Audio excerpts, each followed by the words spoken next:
That's it's. Let's talk. Let's talk about the people who are doing this video. What you tell me about this is for folks who are uh, trying to get started in the biz, whatever the biz is, Right. uh, and they're relatively young in their 20s, mid 20s, something, which is like when you and I started at Music Town. And in thinking about that, some of what I try, what it is that I could help or how to pass on to folks getting started. The first thing that kind of hit me was, well, I'm an old guy now. I've been doing this for 40 years. My perspective of like how I got here is informed by 40 years of experience. But if you're a starting out person, you don't have any perspective to look back on. And what is it that me or you or people who've gone some ways into the future, what is it that we can say that's actually relevant to someone new coming aboard? And you've mentioned the word curiosity multiple times, and that's one of the big things. You when I say like you need to do this or you need to do that's not the truth. It's just the words I'm using. But when you're getting started, the things I think that's important to kind of be aware of is, so what are you passionate about? What is it that you can't not resist learning about? For whatever reason, you just need to understand, how do these cameras work, or how does this audio mixer work? Whatever it is, you that curiosity that propels you in there, and the passion that makes you do that work. That's what you're following. That's what gets you rolling down the path, and some self-awareness as you're doing it, that what's going on is you're teaching yourself how to learn stuff that there isn't like an established way for how to learn. Yep. Or if there is, you don't have access to that. So you're learning it on your own. And the really important thing is to pursue all that, because what you're doing is you're teaching yourself how to learn. And when you get to a place 5 years later or 40 years later, like you and me, and you look back, what you're going to realize is that you're on a journey to learn, and it's never ending. And that's actually what gives you power. That's what gives you energy. That's the thing that fulfills you, is that constant learning. And there's anything that you learn can be applied to anything else, which is the other thing. How much of the crazy stuff that we learned as kids in our families about how to sweep the steps, or how to frame a wall, or whatever the heck it was, actually ends up getting, if you abstract it out and come back at it, you can apply it to how to do other. Yeah. That and not thinking about, or not worrying about what you don't know when you're going in. And I mean, that was what you just said there in that little monologue is critically important and can be broken out into 100 different ways. So first off, thank you for sharing that, because that is obviously my philosophy. It's what the company's philosophy is now. And you and we're in sync with that all the way through. We've done things together that we were joking about before we came on that we had no business doing. We started out, let's identify even how it happened. We were working. You approached me. You were out in California. You approached me. You had met somebody, and they were looking to do a music print system. It was like that. You'd play, and it would write in perfect notation. It would print it out. I know all this sounds so ridiculous today, but back then, that was Star Trek. I mean, that was on another plane. Right. We were going to do that. You came out and asked, you and Bob came out and said to me, would you be interested in engineering this side of it? When we go up into production, blah, blah, blah, blah, blah. That moment that you came out, when you left, I said, crap, I've never done this at that level. I cut my hair, took my earrings out, and went and got a job at ITT Defense, which happened to be local. And I got assigned to the shuttle and GPS, which was a secret project at the time. What the hell was I doing there? I had no reason to be there. But because I needed to learn that, as you just said, I needed to learn that. Where do I go to learn that? I went there. I did a Yeah. tenure there of a year, got the information I needed, came back, and I'm going to just lay the whole story out real quickly, is we came back and you were evolving that on the West Coast. The company was moving forward. We came back, and one of the issues was funding. Right. So if you remember the conversation, you said, hey, listen, I used to teach synths. Why don't we do that again? And that'll start making money. Then that became, okay, that's a good idea, but we're never going to get enough. So let's do something that we can sell, because as you had mentioned, there's no books. There's nothing, even in colleges, there wasn't any material for them to teach, and no curriculum, no syllabus, no reference materials. Right. So we Right. started out using your brain and trying to figure out how to do it. And we were doing this in a little shop called Triple S Electronics, which was a nut house for people in the industry that was for touring bands and major artists to be supported technically, because there was a bunch of gear that nobody knew anything about except the lunatics that worked for me.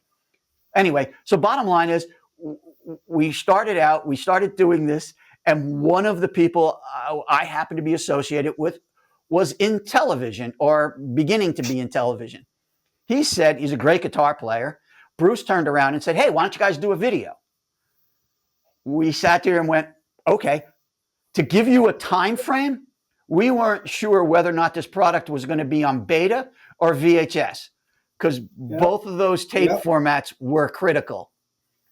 So we went off way, way, way into the weeds and figured out how to make binders, figured out how to do this. Steve wrote the curriculum, blah, blah, blah. Then we go into a television studio. I had no idea what we were doing. Bruce was leading the way. We tried a bunch of stuff. And then you and I went to the NAMM show, which is a trade show in the music industry, with these binders that we had a group home put together for us. The story goes nuts and nuts and nuts. When we're at this thing, the two of us are now carnival barkers at this NAMM show trying to sell this product that's on video that nobody even knew why there was video, how to sell it. How do you even do that?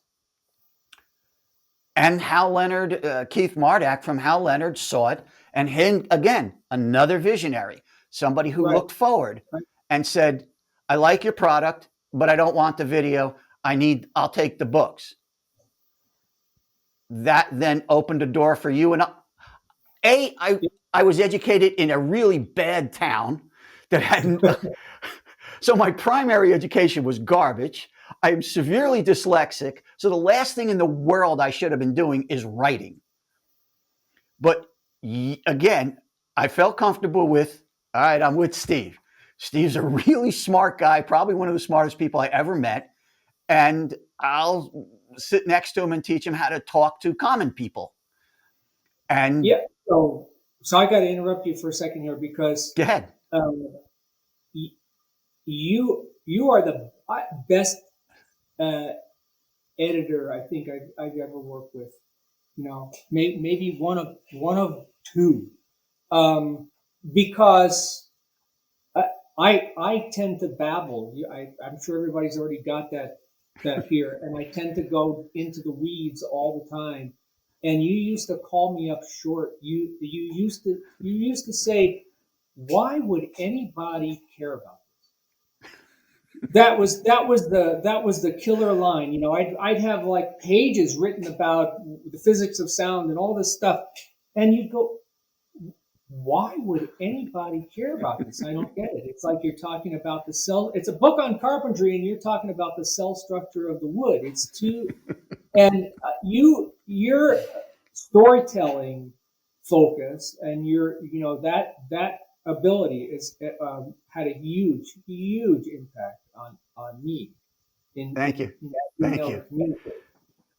That collaboration worked because Hal Leonard kept contracting us to write another and Yeah, another and what did we another. do? Like 13 of those or something Yeah, like that? I think in total, I was just talking to the publisher who worked with us at that time. I think in total we had 15, 13 of which were collaboration, two of which were yours on your own.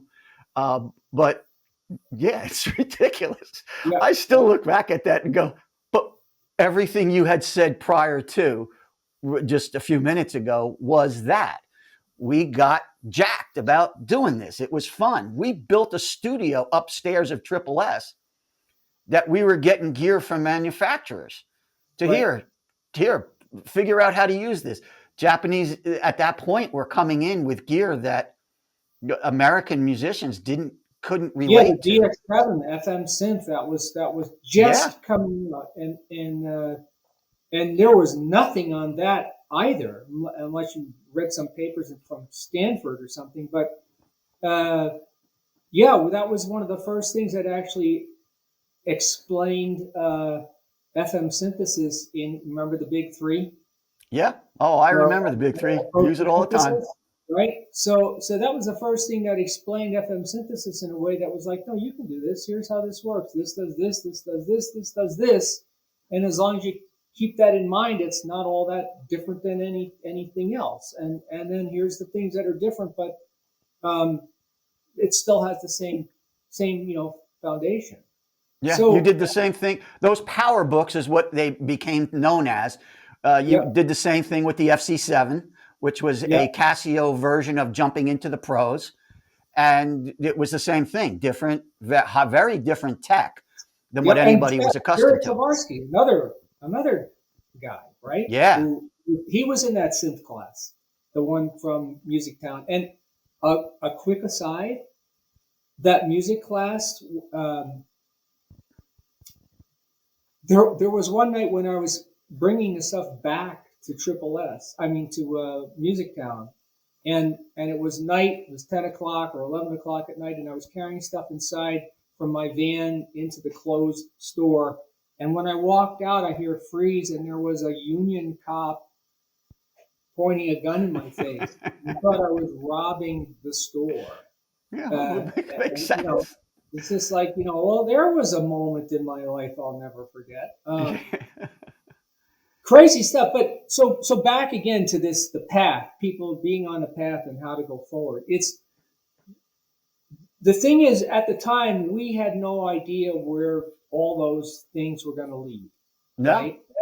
But they all led to different places, and some of those places turned out to be quite fruitful that led to other places. And I think that's, again, that part of when you're getting started and trying to figure things out, that the curiosity and the passion, and not, you cannot be afraid. You just have to jump in and do it. And if something doesn't work out, so what? You still learn. You learn more from your failures than you do from successes. yeah, no, But absolutely. but in the end, as you build your history and your muscles for doing that kind of stuff starts to pop up, and you have the option of picking paths and making decisions about, do I want to go in this direction or I want to go in that direction, and it's all connected. But none of that will happen if you don't actively continue to Right. pursue Yep. that And I'm stuff. going to add, I'm And going to I'm going to add to I'm going to add to your statement. It's not even just because if you follow our paths collectively and individually, and other people that are as became as successful foraying into unknowns, it's not just new people.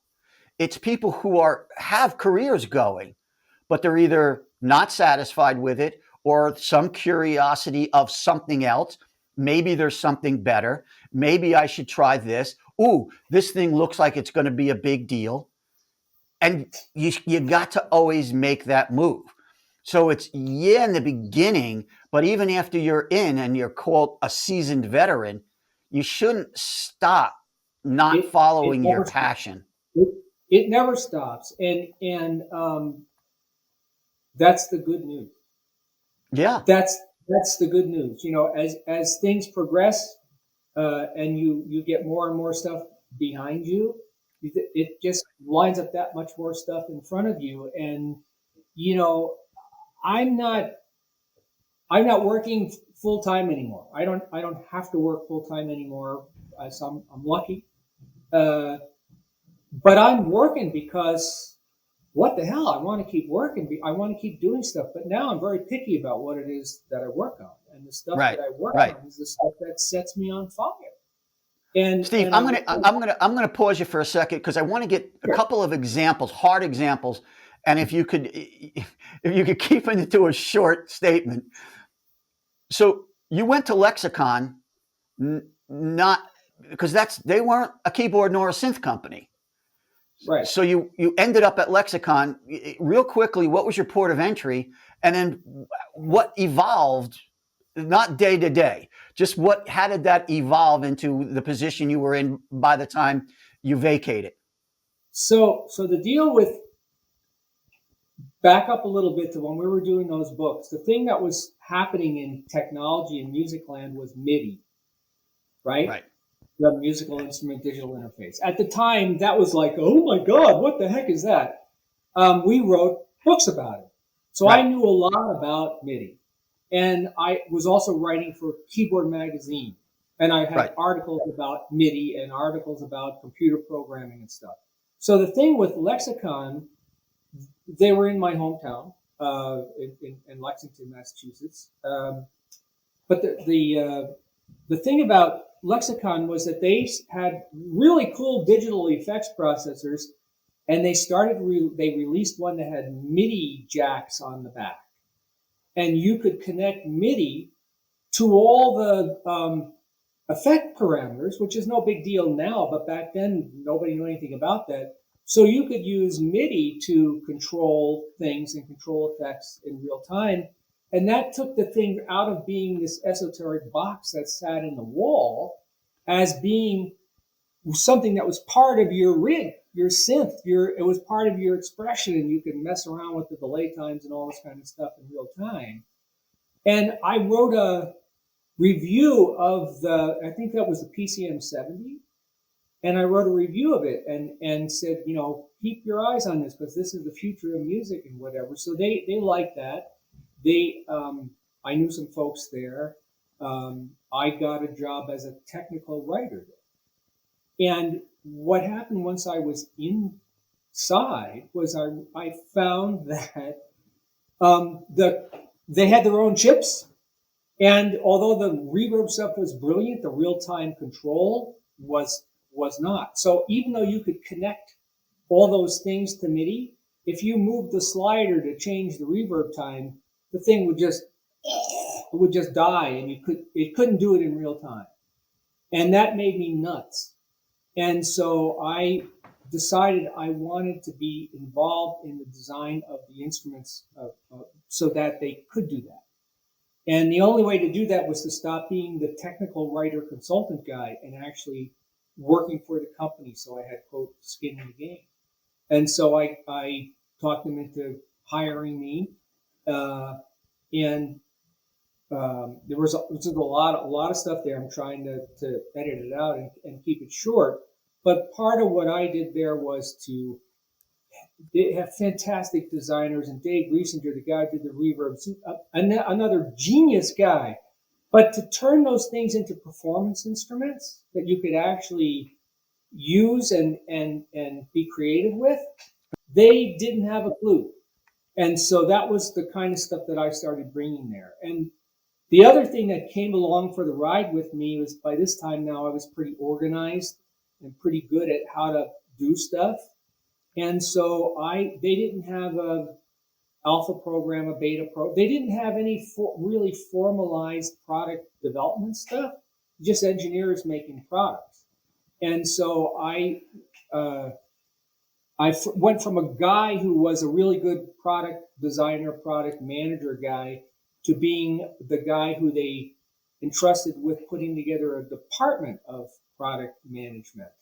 And so that brought me into a place where now I was learning how it is that you hire people and train them to do the kind of stuff that you were doing so that you can multiply, amplify what one person was doing and now have a group of people doing it. See, and here I'm going to nail you down right here, because that's what I was that's what I was after. An example of, okay, I went in, I did this outside of it, then that got noticed, and that wasn't your plan. You weren't going to write for Keyboard, or you weren't going to write these articles and then hope that somebody discovered you. Somebody would give me a job. No, it was a natural evolution of things happen and you take advantage of it. And your career continues to echo that. And I'm not going to go through all the nuances of Line 6, but you, again, went into a company that was small, that was doing something that nobody else was doing, which is a big qualifier that I wanted to say before and I forgot. Everything you and I have done, most of it had been scoffed at the time we were going to do it, because people looked at it and go, why? Who cares? Why? Nobody's going to want why that. Why would anybody care about this, right? Yeah. Yeah. I mean, even synths. When I opened Triple S, which is the worst name in the world, because it was Synthesizer Servicing Specialist, because that became my passion at Musictown, and I loved it. And I continue to follow that, both technically and musically, because what I found out for me was I had been around great musicians. I understood music. I understood performance, but I was also very technical. And I became close with the guys at Sequential Circuits, with Tom Oberheim, with Smitty at Sequential, with Cooper, Marcus, who ended up being Line 6. I became close with them because I can speak musician. Right. And I could say, no, this doesn't make any sense, which was the entree that I got from the books. Also gave me a profile. Add that on top of Triple S, which became known when MIDI is still in the spec design. I was with those guys, because I was Triple S and I was an anomaly in the industry. Wait a minute, you're a synthesizer. Nobody even, there's one synthesizer sold. Why do you have a company? Alan R. Perlman and that crew from ARP. That's where we cut our teeth. But am I meandering around here? What I wanted to point out was your passion or your brilliance, actually, of identifying a next move and not being afraid to make that move. Yeah, and so here's the thing. This is a theme that keeps coming up, which is that passionate curiosity. You can't help yourself. When I was on that, when I got the realization of what it would mean to be able to control because I was doing a lot of studio work, so all the delays, all that rack mount gear, I was really using a lot of that stuff all the time. But when it all of a sudden became apparent, it's like, wait a minute, I could connect the velocity of my key performance to control the filter cutoff on the delay, or what. You get this idea of, it's like, oh my God, what would happen if I could do that? And that's what drove it, and that's what drove me into with Lexicon. That's what drove me into kind of breaking into their engineering department, because man, the engineers are engineers. They didn't want to know from some guy who didn't have a degree from MIT. But it was like, you don't understand, if this people will be able to do expressive, creative things with your stuff that would be mind blowing. A simple example, setting delay times so that the echoes are rhythmically related to the music.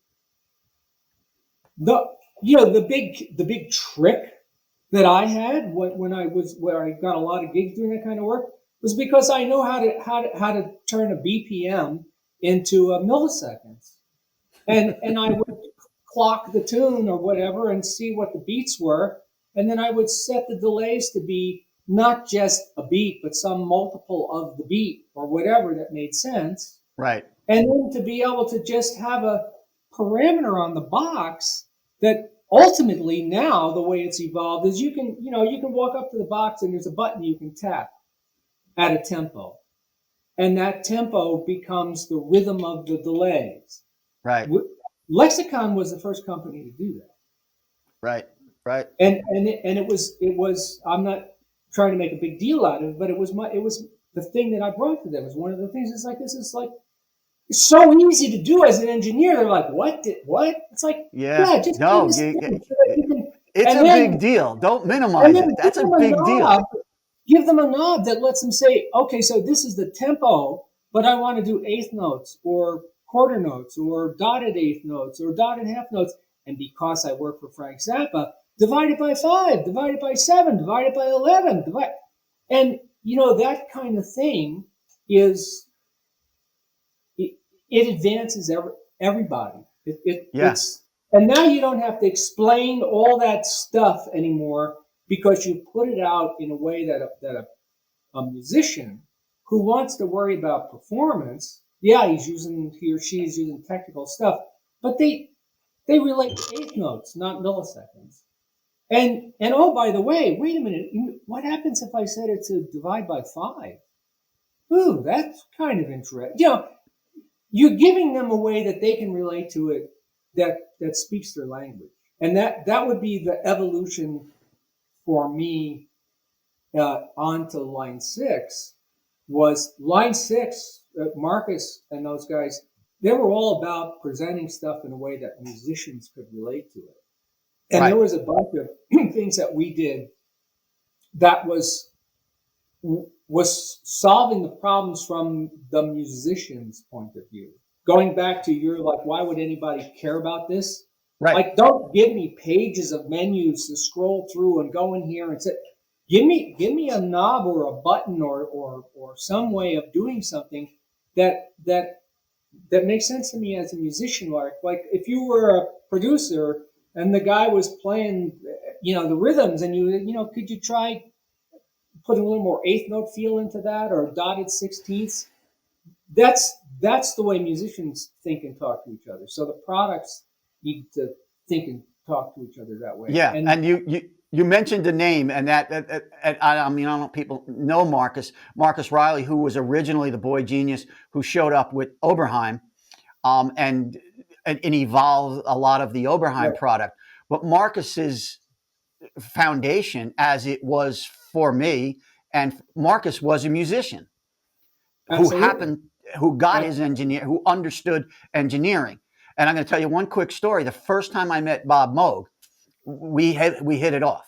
I mean, I like extreme people, and Bob and I we had a great conversation. And one of the things he asked was, "What would you do if you had to do the Mini Moog over again?" And my answer was simple: change your front panel.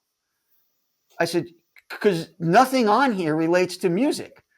There's nothing. I mean, again, Moog was right there in the forefront. Yeah. Buchla, Moog, those people, they were doing stuff, but they did engineering stuff. That's sawtooths, right. And square waves and ADSRs and, VCFs. And these are alien things to a musician. If you put tone control, or if you put something that gave them some basis, and unfortunately, or fortunately, I don't want to knock today's technology, they went the other way. They made everything, we're back to Lowry organs. You push a button, and if you really want to dig into it, you got to menu down 7 layers to get to the root. But most people just push buttons, which is the evolution of sampling. Close to what they want, and they go, yeah, that's true.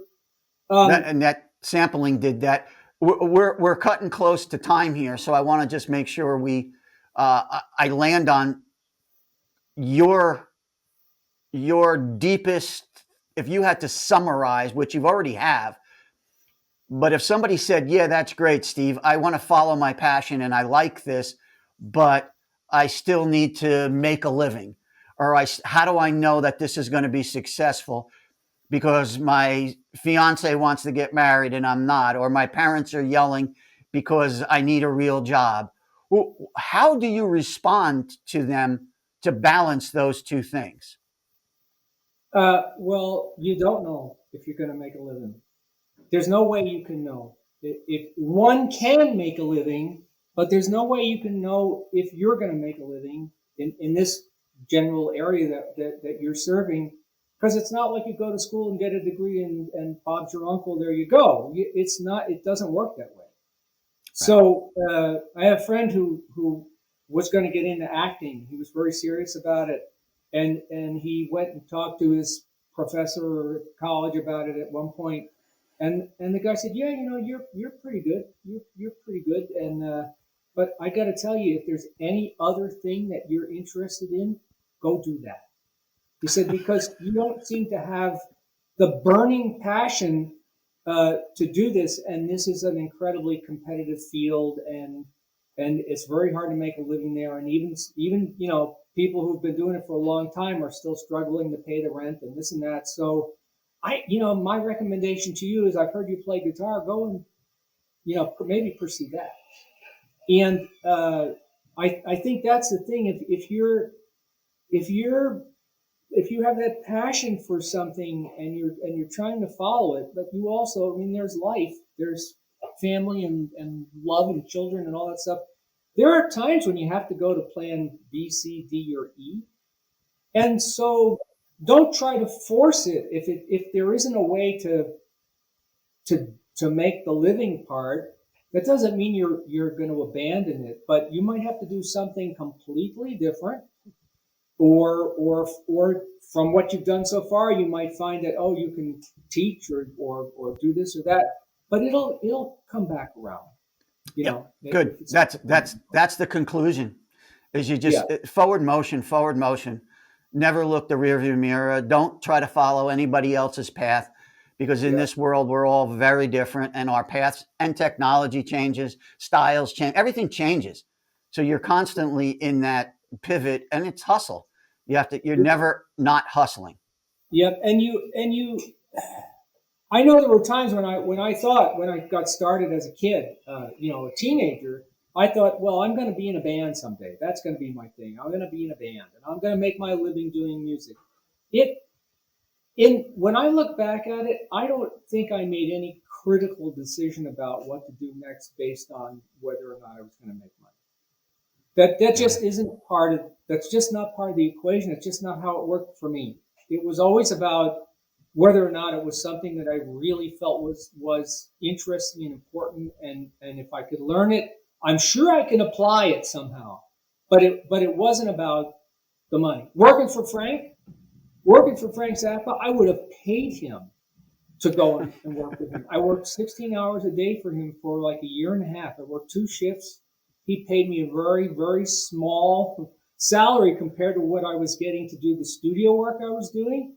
And like I said, I would have paid him to go up there. And in the end, it wasn't work. It was the two of us were just collaborating on these really cool, interesting projects, and it changed everything for me.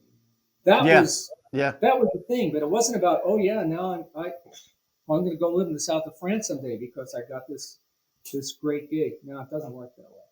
Yep. There'll be time when you have to kind of make some decisions. How many people do we know who are in bands, and then 10 years later you check in with them and it's like, now I work in this company over here, or I sell shoes, or I do this, because you can't support a family, especially now, playing in bands. It's just not like when you and I came up. Every little bar had bands or 3-piece unit or whatever, 4 or 5 minutes a week. Now that whole trade is gone. That doesn't exist now.